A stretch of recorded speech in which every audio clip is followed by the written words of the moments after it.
Hey, what's up? I'm Jason Howell, and I had the pleasure of spending, a little more than a week with the OnePlus 2. This is obviously a very interesting device. OnePlus is a company that rolled out the OnePlus One last year, kind of with from the angle of this is a flagship level device for a low cost, so premium level, low cost. The OnePlus 2 they're touting as the 2016 flagship killer.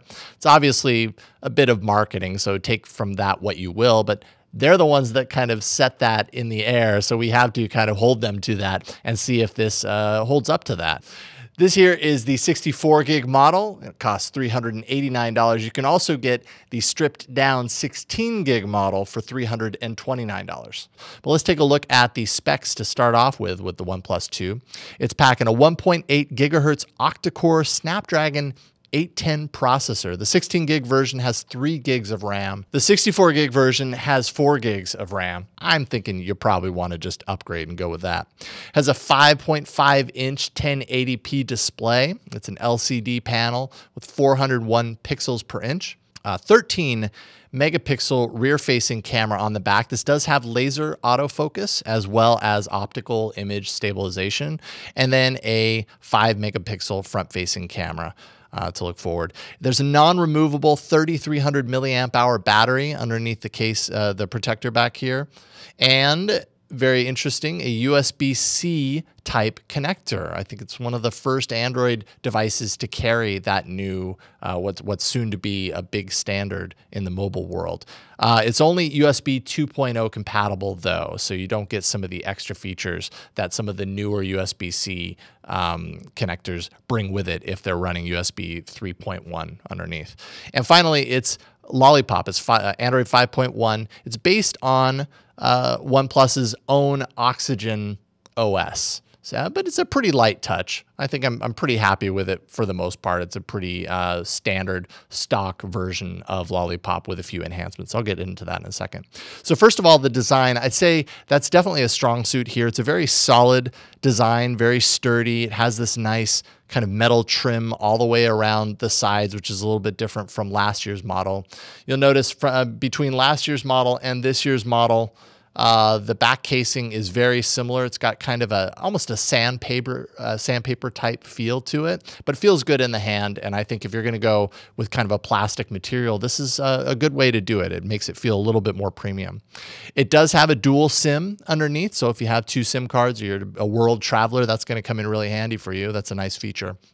One thing that I've never seen before is this notification switch on the side. It has 3 different points in which it can be set, and that ties directly into Lollipop's notification levels, which basically go from alarms only let alarms through, to priority interruptions, which you can determine at a system level what gets through at that level, and then all notifications to just let them all shine through. It's a nice bonus feature because you can do this while it's in your pocket, set it to silent, alarms only, and you know that you're not going to get any calls to interrupt your meeting.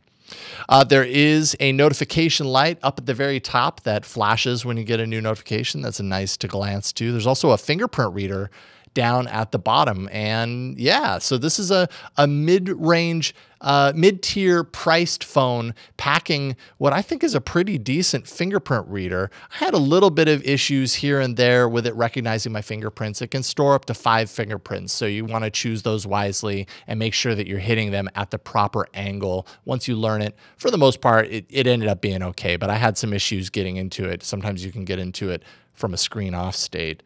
I found the audio output actually on the headphones to be really good. It sounded great in my car, better than most phones, in fact, and in headphones sounded really, really nice. There is a lack of near-field communication, NFC. It's one of the trade-offs that OnePlus opted for with the OnePlus 2. Personally, I think that's kind of a disadvantage here. We know that this next year, mobile payments are going to continue to get bigger and bigger with the rollout of Android Pay being very imminent. Basically, that means if you get the OnePlus 2, you are not going to be able to use this for mobile payments, and I think that's a big negative. The display, it's 1080p, as I said. I think that's perfectly sufficient for this size of a screen, 5.5 inches. It is a little bit washed out, though, and I feel like it kind of lacked contrast that I was hoping to see, especially when you compare it to like Super AMOLED panels. So it's a little weak, I guess, as far as that's concerned, and it has a little bit of a blue tint. You can actually kind of see the blue tint on the screen right now, and it looks that way in real life as well. Maybe a little bit less drastic, but it's definitely there. It kind of bugged me. So the camera, they really are touting this camera as an amazing camera, and there are some really great parts to this camera. First of all, the laser autofocus is pretty instantaneous. You put your hand right in front of it, it instantly zaps focus to your hand. You remove it, it instantly switches to the backgrounds. That's a really nice feature to have. But I found the shutter to be consistently pretty slow. And actually, with optical image stabilization on the rear-facing camera, you kind of hope that that's going to, eliminate some of the motion blur in your images. And I didn't find that to necessarily be the case. I thought the camera was more finicky than it was a really great feature. I'm hoping anyways that software updates can kind of address some of my concerns with the camera. Again, great light, got great results. Low light, it did all right, but I found a lot more blur in low light images and a little of that grain. Overall, I'd say I'm unimpressed at this point, and I really hope that the software addresses some of those issues.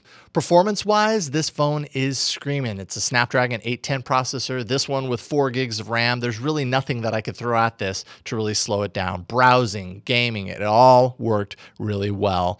And yeah, I was super happy with how it handled in that regard. The 810 is known to be a hot run a little hot when you're pushing the limits of the device. I didn't really notice that in, handling the device and kind of pushing it, but your mileage may vary there.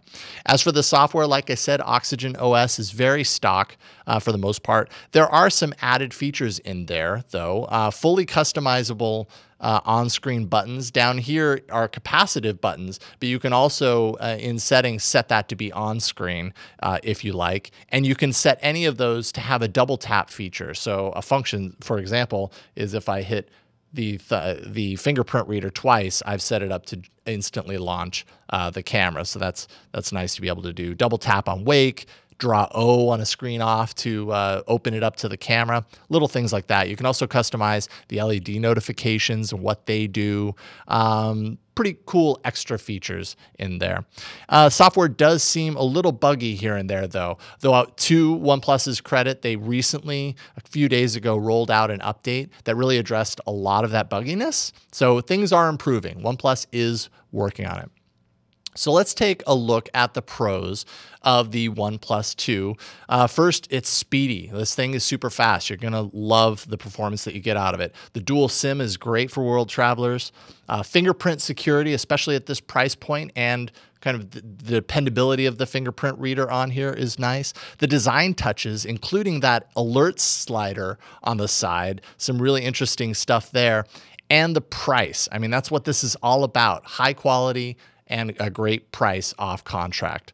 Now for the cons. You're not going to get mobile payments out of this. So you have to really ask yourself if you want to get in on that game or any of the extra features that NFC brings with it. You're not going to get that here. There is no fast charge. So is it toe-to-toe with current flagships that are offering fast charge? No, it's not. I didn't find battery life or charging speed to be very bad, to be completely honest. But there you go. The camera, I really expected more out of this camera, and I hope that software improves it. But right now, I'm not really digging it. And finicky software, although they are improving things. And finally, and this is a really big one, limited supply and an invite system. This is what frustrated fans of the OnePlus One eternally, is that it was incredibly hard to get. And you're going to have that same experience here. Right now, it's something like 4.3 million people on the wait list to get an invite for this phone. And that's the only way that you can buy it, is through their website with an invite. So you're going to be waiting a little while, probably, especially if the experience with the OnePlus One is something to learn from. So as for my verdict, I hate to do it, but I have to give it a try. It's definitely not an immediate buy because there are features here that might matter a lot to you. And if you don't have those, then it doesn't make a whole lot of sense. The trick here, though, is that you're not going to be able to try this unless you know someone that has it. You're not going to be able to try it because you can only get it through their site if you have the invite. I think they made some sacrifices to hit this price point. I think the verdict's still out as far as if those were good sacrifices to make. But I just have to give it a try this time. My name is Jason Howell. You can catch my reviews here and on my other show about Android called All About Android. Thanks so much for watching.